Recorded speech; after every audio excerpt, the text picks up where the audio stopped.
ഒരു വിദേശ ഫോർവേഡിനെ ആണ് കേരള ബ്ലാസ്റ്റേഴ്സ് ലക്ഷ്യം വെക്കുന്നത്. കേരള ബ്ലാസ്റ്റേഴ്സിന്റെ എക്കാലത്തെയും ഏറ്റവും ഉയർന്ന ഗോൾ വേട്ടക്കാരനായ ദിമിത്രിയോസ് ഡയമൻകോസ് ഈസ്റ്റ് ബംഗാളിലേക്ക് ചേക്കേറിയതോടെ ബ്ലാസ്റ്റേഴ്സ് മുന്നേറ്റ നിരയിൽ വന്ന വിടവ് നികത്താനാണ് ഇപ്പോൾ ശ്രമിക്കുന്നത്.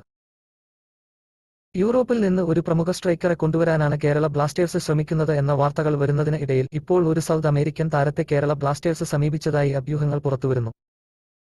യുവ അർജന്റീന ഫോർവേഡിനെ ആണ് കേരള ബ്ലാസ്റ്റേഴ്സ് സമീപിച്ചിരിക്കുന്നതായി റിപ്പോർട്ടുകൾ വരുന്നത്.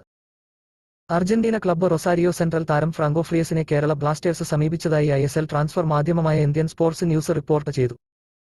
ഏകദേശം 5.6 കോടി രൂപയാണ് ഈ താരത്തിന്റെ നിലവിലെ മാർക്കറ്റ് വാല്യൂ. 22-കാരനായ ഫ്രാങ്കോ ഫ്രിയസ് നിലവിൽ ലോൺ അടിസ്ഥാനത്തിൽ യൂണിയൻ എസ്പാനോല ടീമിന്റെ ഭാഗമാണ്. 2018 മുതൽ 2019 വരെ കാലയളവിൽ അർജന്റീന അണ്ടർ-17 ടീമിന്റെ ഭാഗമായിരുന്ന താരമാണ് ഫ്രാങ്കോ ഫ്രിയസ്.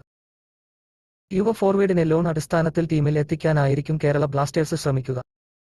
അതേസമയം കേരള ബ്ലാസ്റ്റേഴ്സ് ചില യൂറോപ്യൻ ഫോർവേഡുകളെയും സമീപിച്ചതായി റിപ്പോർട്ടുകൾ പുറത്തുവരുന്നുണ്ട്.